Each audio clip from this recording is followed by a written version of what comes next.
I am Harrison Blake, 70 years old, and somehow still processing the betrayal my own flesh and blood inflicted on me. As the founder of a commercial real estate empire, I gave them everything, but I always maintained my boundaries.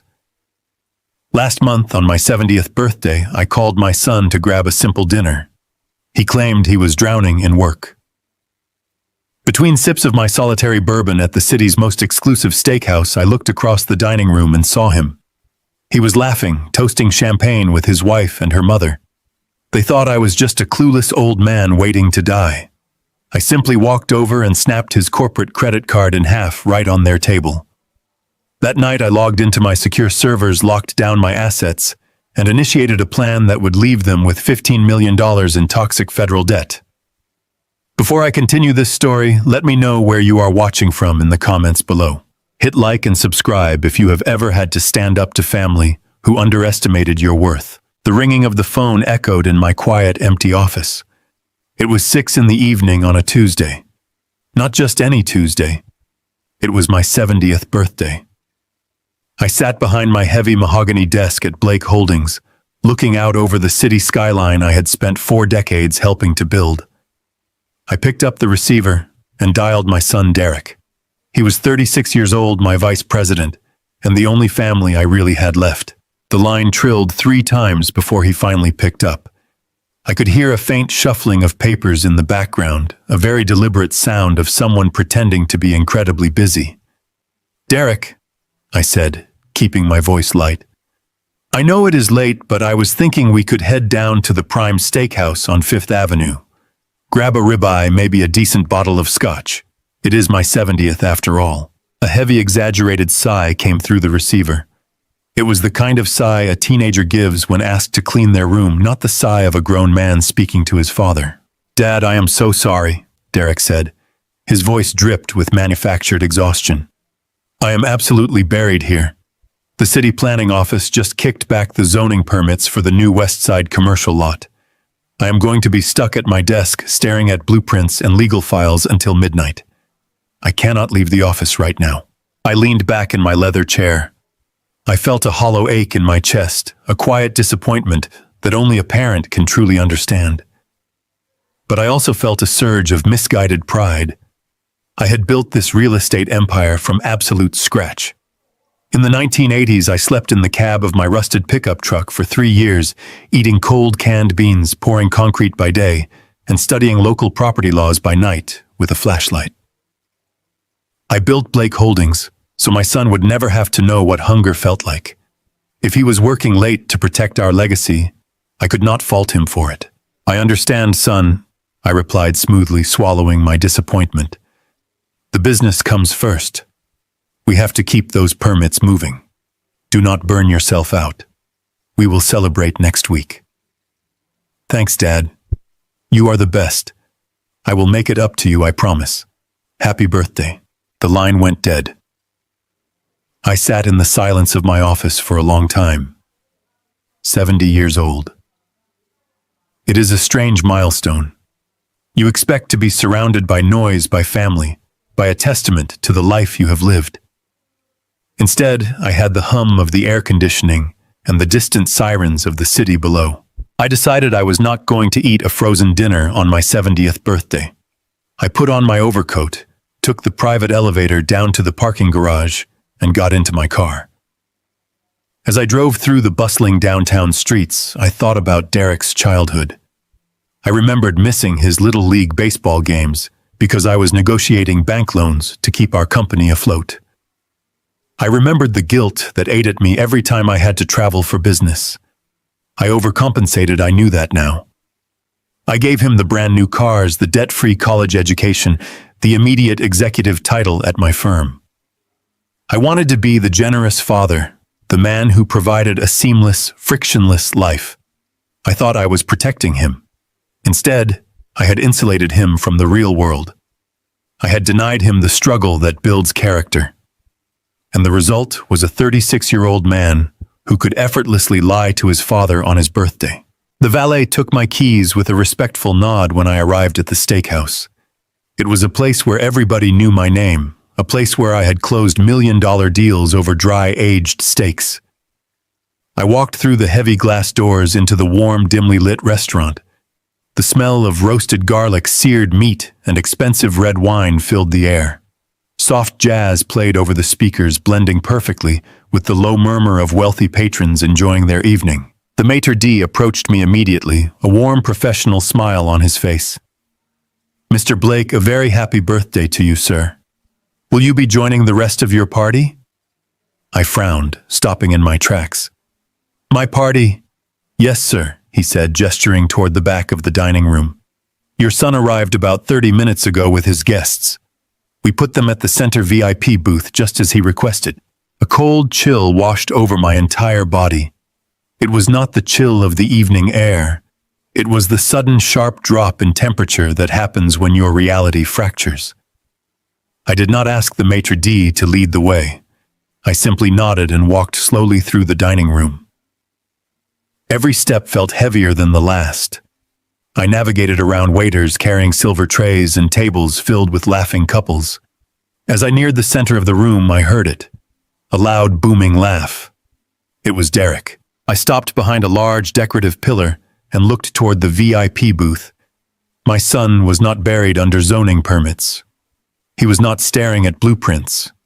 He was sitting in a plush leather booth, wearing a perfectly tailored suit, looking more relaxed than I had seen him in months. Sitting right beside him was his wife, Monica. She was leaning against his shoulder, holding a crystal flute of vintage champagne. And sitting across from them, demanding the attention of the entire table, was Patricia, Monica's mother. Patricia was a woman who always wore too much perfume and acted like old money, despite never having worked a day in her life. They were feasting.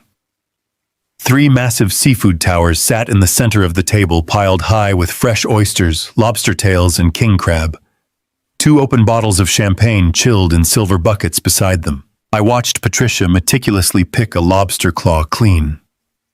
I had never liked Patricia. From the moment Derek married Monica, Patricia had treated my wealth as her own personal lottery winning.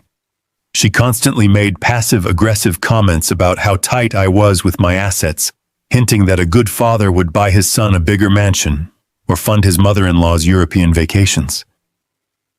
I always ignored her, choosing family peace over petty squabbles. But seeing her here laughing with a mouthful of food made my blood boil. Monica, too, revealed a side of herself I had never seen. In my presence, she played the demure, respectful daughter-in-law. Now leaning against Derek, her eyes were sharp, calculating, and entirely dismissive. I stood in the shadows, completely paralyzed by the sheer audacity of the lie.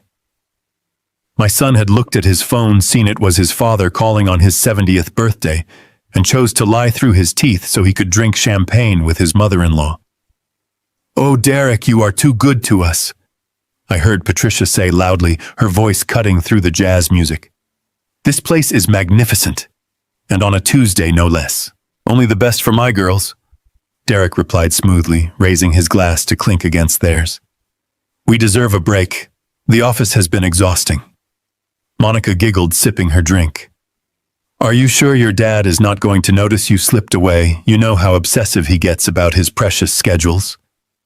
I held my breath, waiting for my son to defend me, waiting for him to show a shred of respect for the man who paid for the suit on his back and the roof over his head. Derek just scoffed, rolling his eyes. "Please, my dad is a clueless old man. He is so focused on his golf swing and his retirement plans that he has no idea what happens outside his own office anymore." He swallowed the excuse about the zoning permits without a second thought. He is completely out of the loop. The 3 of them burst into laughter. It was a cruel, mocking sound that hit me harder than a physical blow. I did not feel sadness in that moment. The hollow ache in my chest vanished, replaced instantly by a burning, razor-sharp clarity. I had spent 40 years dealing with corporate sharks, backstabbers, and hostile takeovers. I knew what a predator looked like, but I never expected to find 3 of them sitting at a dinner table feeding off my money and laughing at my expense. I did not turn around. I did not go home to cry. I stepped out from behind the pillar and began walking directly toward their table. The soft jazz continued to play, but the only thing I could hear was the rhythmic thud of my own footsteps on the hardwood floor. They were about to learn that this clueless old man was the one who built the cage they were sitting in. I took my first step away from the shadows. The soft jazz playing through the hidden speakers of the steakhouse seemed to fade into the background, replaced entirely by the steady, measured sound of my own leather shoes striking the polished hardwood floor. I did not rush. A man who has spent 40 years navigating the treacherous waters of commercial real estate knows the value of pacing. You never run toward a crisis. You walk toward it owning every single inch of the space you occupy.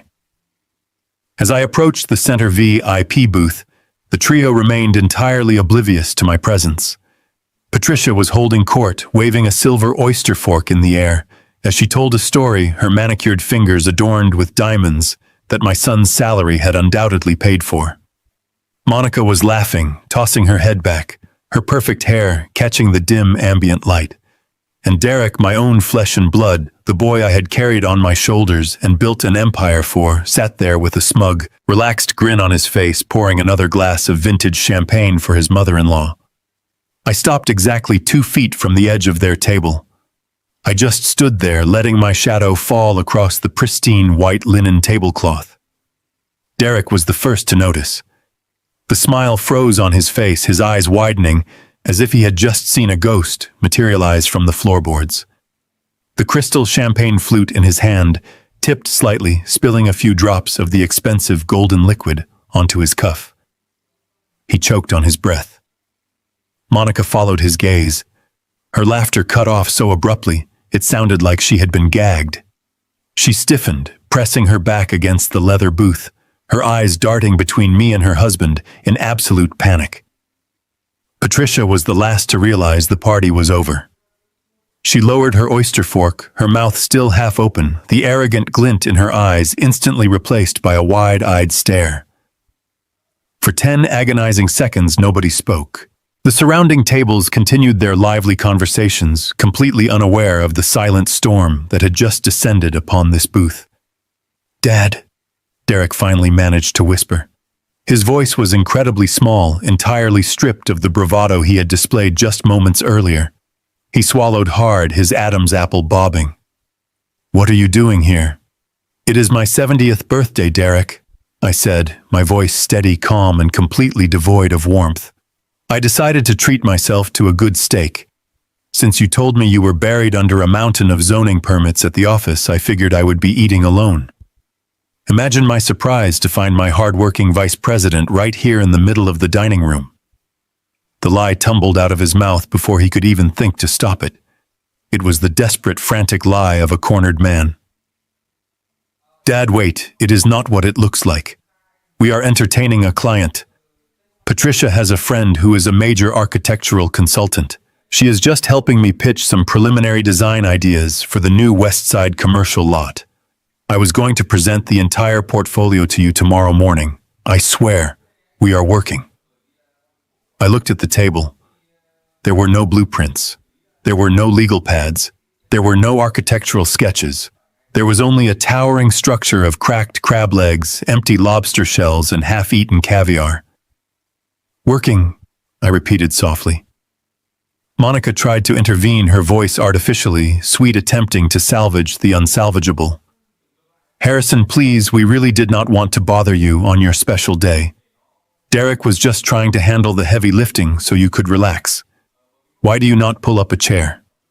Let us buy you a drink to celebrate." I ignored her entirely.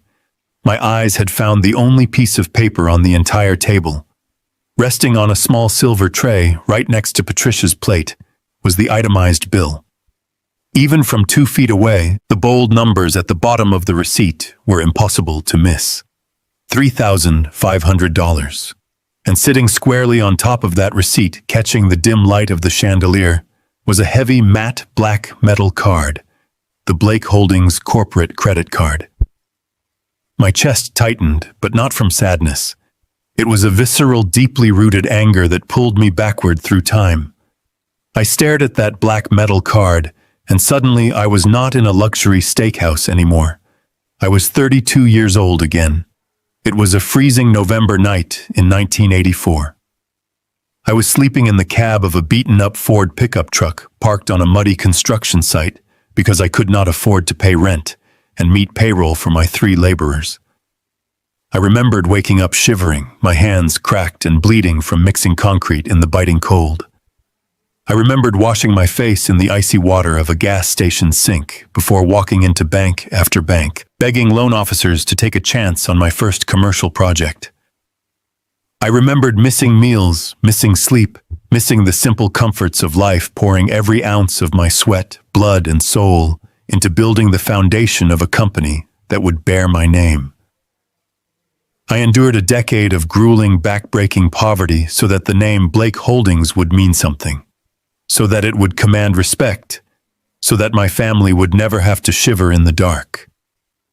And now my son was using the fruit of my lifelong agony to buy $3,000 seafood towers for a woman who despised me while laughing about how clueless and old I was. I reached out slowly. Neither Derek nor Monica dared to move a muscle. Patricia sat perfectly still, her breath hitched in her throat. I picked up the heavy black corporate credit card from the silver tray. The cold metal felt weighty in my palm. I looked Derek directly in the eyes. I did not blink. I did not raise my voice. I did not need to. The quiet authority of a man who knows exactly what he has built is far more terrifying than any shouting match. "Dad," Derek pleaded, his voice trembling slightly. "Please, let us go outside and talk about this. People are starting to stare." He was right. The unnatural tension at our table had begun to attract the attentions of the surrounding patrons. Conversations nearby had hushed, and curious eyes were drifting our way. "You should have been reviewing zoning permits, son," I said softly, gripping the edges of the metal card with both hands. "You should have been protecting the legacy I handed you on a silver platter." I applied pressure. The heavy titanium card resisted for a fraction of a second before it gave way. With a sharp, loud crack, the metal snapped cleanly in half. Monica gasped. Derek flinched backward. Patricia looked pale. I tossed the broken pieces directly onto Patricia's plate. "Happy birthday to me," I said. "Pay for it yourself, son." I turned and walked out, leaving them. I stepped out into the crisp evening air, the heavy doors of the steakhouse closing behind me. The drive back to my estate was a blur of neon city lights and dark asphalt. My hands gripped the leather steering wheel of my sedan so tightly that my knuckles physically ached, but the physical discomfort was nothing compared to the cold realization settling deep into my bones.